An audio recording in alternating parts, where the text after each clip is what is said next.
and we talk about prophetic confirmation through through actions, or I don't know if you want to call it prophetic actions or prophetic confirmation, um, as you know, as something that you can look at as a cloud. If you read 1 Kings 18 to 1 up to the very last verse, you will see that God promised that the rain will come, but Elijah still had to pray 7 times, and that was after 3 years of dryness. So when Elijah prayed 7 times, on the seventh time, he asked his servant to check if there's any sign of rain. The servant saw a cloud as small as a hand rising, and Elijah took it as a sign. That's the sign that it's gonna rain, and it escalated real quick. So I think, I don't know if this is a topic that is really talked about, but for me this is very important. And I just want to record it because I'm in a journey of really trying to see God answering my prayer. Back in the book of Matthew, we remember that Jesus commissioned his disciples to go out, heal the sick and all these things. I believe it's in Matthew 18. And there was the part where he said that any house that will not receive you, you shake the dust off your foot.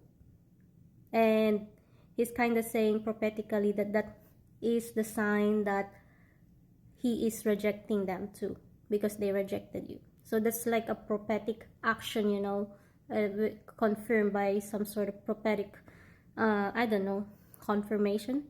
And then in the book of Nehemiah, I think it's in Nehemiah 5, the part where the whole passage is about Nehemiah helping the poor. And what appears to be is there are some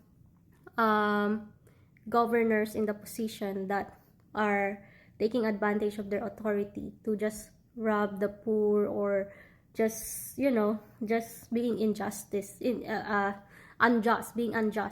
the poor. So Nehemiah heard about that, and Nehemiah is the cupbearer of the king, so I think his position kind of imply he's higher than those governors. So he kind of rebuked them, and he made them say an oath.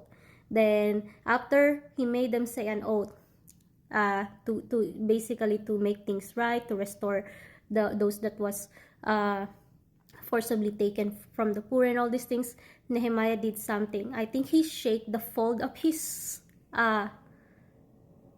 I don't know if it's skirt, but he shake the fold of his outfit. That's what the verse says.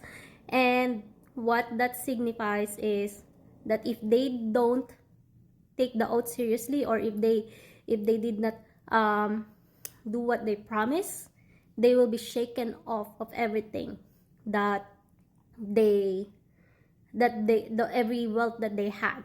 So and that's not the only instance. There's a lot of prophets who had that moment where God will say, do this, and that will be a sign that this will happen for Israel, So I think prophetic actions that kind of have some sort of prophetic confirmation to them does matter to God, because that's what I'm receiving lately. So I've been really pressing on for my marital breakthrough, and I was on a 24-hour prayer just last Friday, and I feel like there's like some sort of something like that happened, like a prophetic confirmation. Because what happened was, I was so it's a 24 hours prayer that started from Friday night at 7 p.m. until 7 p.m. Saturday night. Now I was there on Friday night for a couple of hours, but I was tired, and I decided to return back the next Saturday from 6 a.m. until the very last minute, 7 p.m. And what I didn't know was there was actually a wedding in the church. There was actually a wedding that's happening at the church.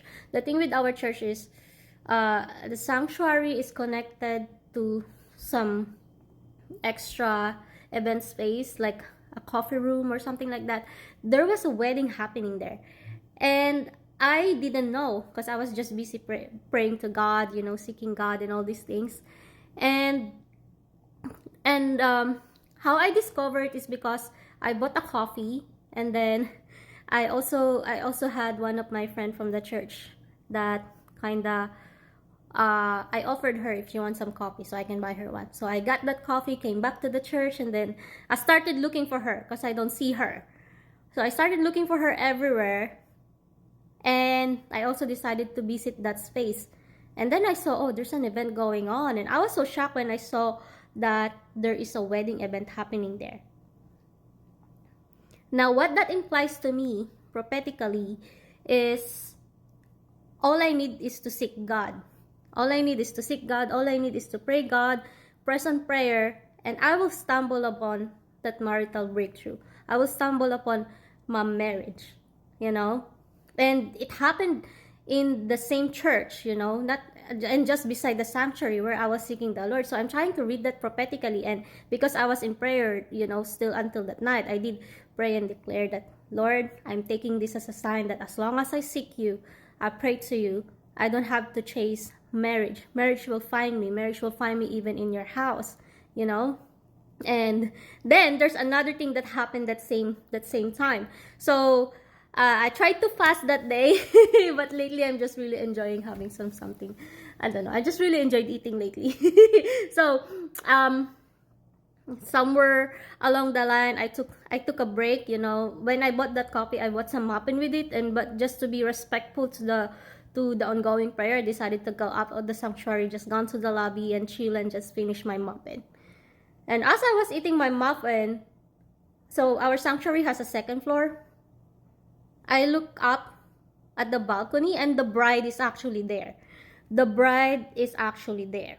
And she's like, she had some people just helping her fix herself, and I thought she's beautiful.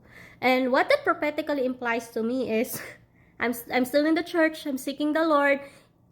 As long as I'm not stressing myself or chasing to be a bride, you know, even though I'm just trying to enjoy life, I'm trying to enjoy my singlehood, I'm trying to enjoy the gifts of God,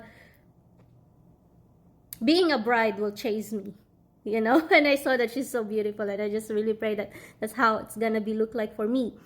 Now, there's another prophetic thing that happened. The next day at the church, so it was a Saturday, right?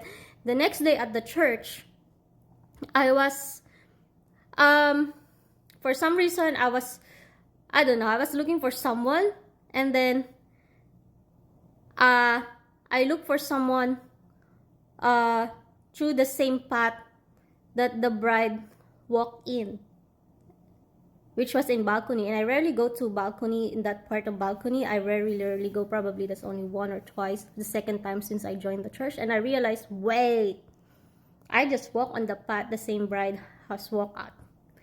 Then let's go back to the prayer meeting. There's still another thing that happened in the prayer meeting that I can read as a prophetic confirmation. So I was praying, you know, I saw that there's a wedding, I saw the bride, but I still did not obsess about it. Really, I'm just like still focused on praying. I'm quite happy with just seeking God anyway.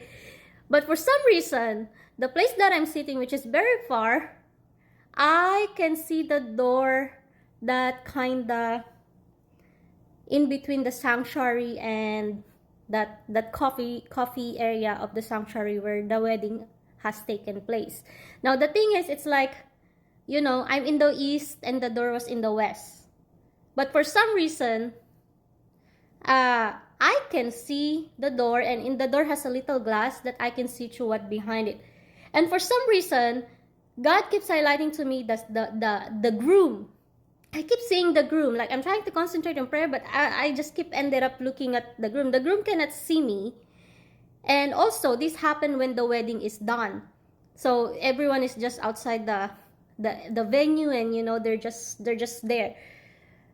And what that prophetically means to me is, though it looks like you are in a distance, the groom exists. Your husband exists. And because I saw it after the wedding, I'm just hearing one thing. It is done. It is already done in the spirit realm. I'm already married. I have a groom, you know, and though it feels like it's a distance, I can actually see him. So, and then then back to the church on Sunday. For some reason, it's the same thing. I was trying to concentrate on a lot of things, but I still ended up, you know, I feel like God is highlighting that place to me. So anyway, it's just God is good. Jesus is Lord. Give your life to God.